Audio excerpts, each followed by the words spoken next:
Elon Musk, through his company Tesla, is set to release a smartphone called the Tesla Model Pi. And this launch has got everyone in the technology game abuzz with excitement. Given his hashize igihe kinini rwose hategerejwe smartphone yitwa Model Pi ngo igomba gukorwa n'ikigo Tesla cya Elon Musk. Ubu ngubu zari nimero ya mbere mu batunza akayabo k'amafaranga menshi kurusha abandi bose mwese, na miliyari dobu zisaga 215 z'amadolari y'abanyamerika mu bihumbi 2022. Agarukwaho cyane uyu nguyu mwese kuko nawe atabura mu biganiro n'imvugo zitungura benshi, yubaka ibyogajuru akanabigurutsa mu isanzure. Ibyo ngibyo ubwabyo nibyo buhangange butangaje budasanzwe, nta nubwo ari ibihugu byinshi mwese bibasha kubyigezaho ubwabyo, kandi wabikora ku giti cye nk'umuntu umwe, ndetse ahubwo ubu ngubu ni nawe ubifashamo na leta ya Amerika ubwayo. Imishinga yo kwimurira abantu ku mubumbe wa Mars, kugura Twitter, impaka nyinshi n'abandi bahoze batunze amafaranga menshi kumurusho bakaba yarabaciyeho n'ibindi byinshi cyane. Musk agarukwaho cyane mwese, no muherwa ubu ngubu usomba abandi bose, nawe amafaranga yarayagendera akanavuga byinshi bihwanye n'uruvugira afite binahwanye n'ayo mafaranga ye. Elon Musk ubu ngubu n'umustar mu bandi mwitangazamakuru, n'ibyo guca ku ruhande cyangwa guca bugufi ntabyo afite habe na gato. Aranabivuga cyane ati nzi ubwenge bwinshi, nkaba umuhanga, nkaba n'umucuruzi w'umushakashatsi, ibyo nkora by'ubwabyo birabihamya bikivugira.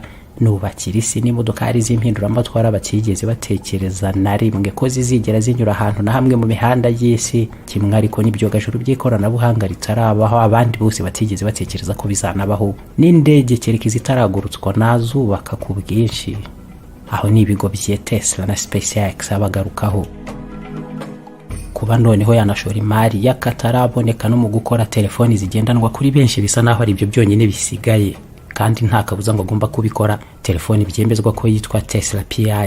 Iyo ngo yaba ariyo noneho Elon Musk yaba amaze igihe kirekire ahugiyeho, ikabikorwa mu ibanga n'ikigo cye Tesla kinamenyerewe cyane nyine mu gukora imodokari zikoresha amashanyarazi ariko nanone zikoranabuhanga ryihariye.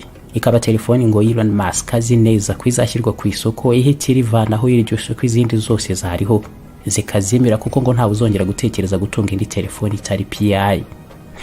iyo ngiyo ni telefoni bivugwa kwizashyiranwa ku isoko ikoranabuhanga ritandukanye na telefoni zose kugeza ubu ngubu zacuruzwaga mu isi hatitawe ku bwoko bwazo, igiciro cyangwa se ibigo byazikoraga, zaba izo iPhone cyangwa Samsung. Ubu ngubu zihariye isoko izo imbere ya telefoni Tesla ya Elon Musk ngo yitegura gushyira ku isoko, izahita izinaga mu gatebo k'imyanda zibagirane nka telefoni zo mu bihe byashize za Nokia, izo ngizo za Sony, Motorola, CMS, BlackBerry n'izindi zitagifite umwanya wari wo wose ugaragara ku isoko. Mbere ya byose igaragazwa nka telefoni y'ikirango cy'umutaka n'ubundi kiranga Tesla. Mu ikoranabuhanga ritangaje kuri telefoni nk'izo ngizo nuko ngo ari telefoni zashyiranwa ku isoko ikoranabuhanga rya Neuralink, naryo ryamamajwe n'ubundi na Elon Musk kuva mu 2016. Akuma bacomeka ku mutwe w'umuntu, ubwonko ako kanya bugahuzwa na applications ziri muri iyo telefoni binyuze ku ihuza nzira rya Bluetooth. Kongeraho nanone ko ngo izaba ari telefoni zashyirwaho ihuza nzira ryatuma abantu banayikoresha mu isanzure no ku yindi mibumbe atari ku isi gusa. Ibintu kugeza aka kanya byumvikana nk'ibitashoboka ko abantu bakoresha telefoni ngendanwa zose, ibyo hafi byose ahubwo ngo bizaba bishoboka kuri Pi ya Elon Musk, kugeza no ku kubitumanaho ryayo rizajya ryifashisha ibyogajuru. Ibyo bisa n'ibisazwe ko n'ubu ngubu hari telefoni zikoresha ibyogajuru mu guhamagara, kwitaba no kohereza ubutumwa bugufi, ariko nyinshi muri izo ngizo akaba ari ibyo byonyine gusa zakoreshwa, nubwo nazo zirushaho kuvugururwa zigakoreshwa ibindi. Ariko Pi zo zaba zihariye muri byinshi kandi zikoreshwa na bose ku isoko, bitandukanye nuko telefoni zifashisha satellite zikoreshwa kugeza ubu ngubu mwese. Ibyizi telefoni Pi za Tesla ya Elon Musk byagarutsweho cyane kuva mu myaka ishize ko zaba zenda kugezwa ku isoko, zigahindura uburyo twari tuzimo telefoni ngendanwa zose dukoresha kugeza ubu ngubu. Izo ngo zikaba ari telefoni zigomba gushyira ku rundi rwego rw'ikoranabuhanga benshi batigeze batekerezaho ko ryagerwaho mu byo gukoresha telefoni ngendanwa. Kuva mu ntangiriro z'umwaka ushize 2021 nibanga nako ngo ni ryahoze ari ibanga ubwo ryagarutsweho, nyamara Elon Musk ubwe muri uyu mwaka yitangarije ko ibyo byose atari byo, nubwo hariho ubuhamya bwinshi bw'abandi nabo bahoze ari abakozi be bemeza ko Tesla imaze igihe kinini iri kurundaniriza hamwe ikoranabuhanga ridasanzwe muri telefoni imwe bitegura gushyira ku isoko izitwa Tesla Pi. Musk avuga ko ibigo bye byashyira telefoni ku isoko koko mu minsi iri imbere, ariko nanone ngo abantu baba babikabiriza bakanabishyira ku rwego ruteye nk'inzozi. naho mu gihe PI iyo ngiyo yaba ari telefone kuko ikoze mu buryo igarukwaho na benshi.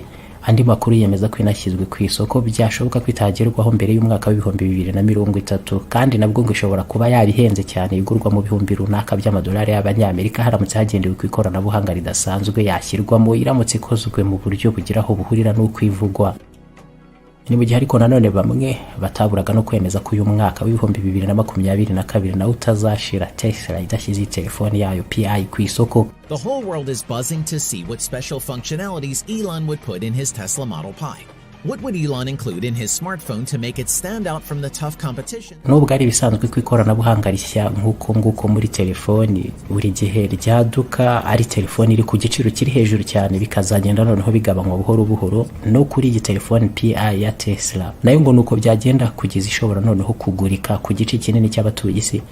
Ariko igiciro cyo hasi ubwo cyashoboka hagendewe ku ikoranabuhanga iyo telefoni ivugwaho ni PI ya Tesla yashyirwa ku isoko itari munsi y'amadolari nibura 1,800.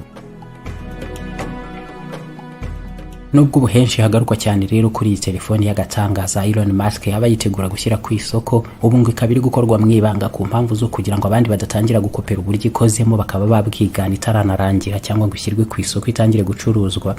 Ubu nta wamenya ngo ni telefoni yagura neza amafaranga ngahe cyangwa igakundwa bingana iki mwese. Ahariri ibyo bigaturuka ku kuba ntacyo Tesla yemera kubivugaho cyihariye cyangwa se ngo hanamenyekana ubwo ngubwo n'igihe yaba yatangiye gucururizwa koko.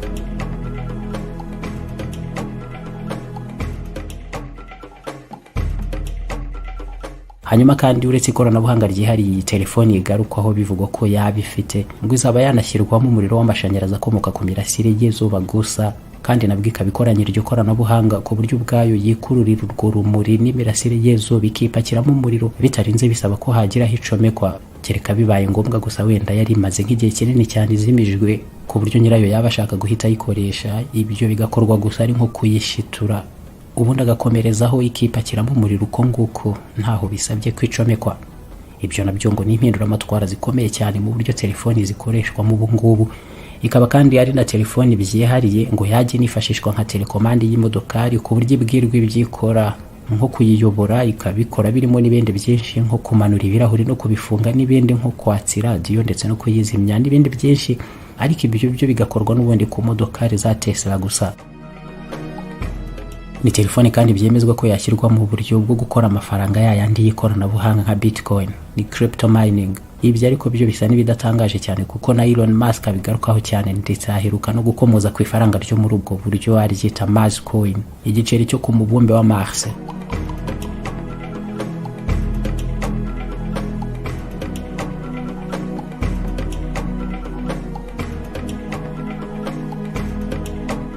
Ni ibintu byinshi bigarukwaho kuri ubu bwoko bushya bwa telefoni ikigo Tesla bivuga ko kiri gukora mwibanga, binateganijwe ko yagezwa ku isoko. Byinshi yabikoreshwa byaba ari nk'ibitangaza n'impinduramatwara zihariye zashyira uburyo bw'itumanaho rikoresha telefoni ngendanwa ku rundi rwego ruhambaye ruteye nk'inzozi.